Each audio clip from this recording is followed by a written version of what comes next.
எல்லாவற்றையும் ஒன்றிணைத்த மிகப்பெரிய ஒரு இந்தியாவின் இரும்பு மனிதர் என்பது சர்தார் வல்லபாய் பட்டேல் என்பதில் எந்த விதமான மாற்று கருத்தும் கிடையாது. என்னை பொறுத்த வரைக்கும் யாராக இருந்தாலும் முதல்ல நம்முடைய தாய் நாடு, அடுத்தது மதம், அதற்கு பிறகு நாம் வசிக்கக்கூடிய நம்முடைய மாநிலத்தினுடைய நன்மைகள், பிறகு பாக்கிய எல்லா விஷயம். அப்படி தான் அந்த ஆர்டரில் வரும்போது தான் நமக்கு எந்த விதமான பிரச்சனைகளும் இல்லாமல் இருக்கும். ஏனென்றால் இந்தியா என்பது ஒரு ஒன்றுபட்ட உடல் உறுப்புகள் எல்லாம் சேர்ந்தால் தான் ஒரு மனிதனாக இருக்கும். தலை இருக்குது, காது இருக்குது, கண் இருக்குது, வாய் இருக்குது, மூக்கு இருக்குது, கை கால்லாம் இருக்குது. இல்லை இதுதான் முக்கியம், எனக்கு கண் இருந்தால் போகிறோம், இல்லை தலைமட்டம் இருந்தால் போகிறோம் அப்படின்னா அது இல்லை. உள்ள மூளையும் இருக்கணும். அதனால் இந்த எல்லா விஷயமும் சேர்ந்து இருக்கணும். இந்தியா என்பது மிக ஒரு வலிமையான ஒரு தேசம் என்பது இன்றைக்கு உலக அளவில் நிரூபிக்கப்பட்டு கொண்டு வருகிறது. நான் எப்போவுமே சொல்கிறது, east or west our India is best, north or south our Tamil Nadu is the best. தமிழ்நாட்டை போல ஒரு சிறந்த மாநிலம் கிடையாது.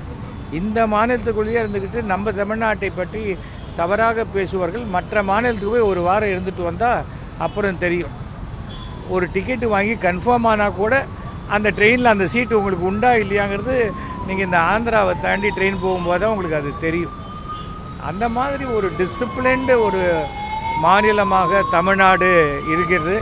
இது ரொம்ப பெருமைக்குரிய ஒரு விஷயமாக இருக்கிறது. Okay pass. சார், பீகார் மாநில தேர்தல் பிரச்சாரத்தில் நீங்கள் சொன்னீங்க தமிழ்நாடு சிறந்த மாநிலம்னு சொல்கிறீங்க. ஆனால் பிரதமர் மோடி என்ன சொல்கிறாருன்னா, பீகாரினுடைய அந்த தொழிலாளர்களை தமிழ்நாட்டில் துன்புறுத்துறாங்க அப்படிங்கிற மாதிரி அவர் பேசியிருக்காரு. அதான் சிறந்த மாநிலமாக தான் பீகார் இருக்கு. எதுக்கு அவங்க தமிழ்நாட்டுக்கு வேலைக்கு வரணும்? அவ்வளோ சிறந்த மாநிலமாக இருந்தால் தமிழ்நாட்டில் இருக்கிறவங்களாம் கூட்டு போய் பீகாரில் வேலைக்கு கொடுக்கலாமே. இது தேர்தல் நேரத்தில் பல பேர் எவ்வளோ பெரிய ஆட்களாக இருந்தாலும் சில உளறல்களை தவிர்க்க முடியாது. அது எல்லாத்துக்கும் நம்ம பதில் சொல்லணும்னு அவசியமே கிடையாது.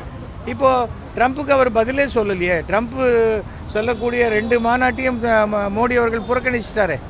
அவர் எதுக்காக போல என்னங்கிறதெல்லாம் இல்லை, போகலையே. நேராக போனால் நமக்கு இந்த வேறு ஏதாவது பிரச்சனை, ரஷ்யாவிலேருந்து எண்ணெய் வாங்கக்கூடிய பிரச்சனைகள், இந்தியா பாகிஸ்தான் போகிற நான் தான் நிறுத்தினேன், இல்லை நீங்கள் நிறுத்தலை, அதை சொல்கிறதுக்கு தான் நான் இங்கே வந்திருக்கேன் அப்படின்லாம் அவரால் சொல்ல முடியலையே.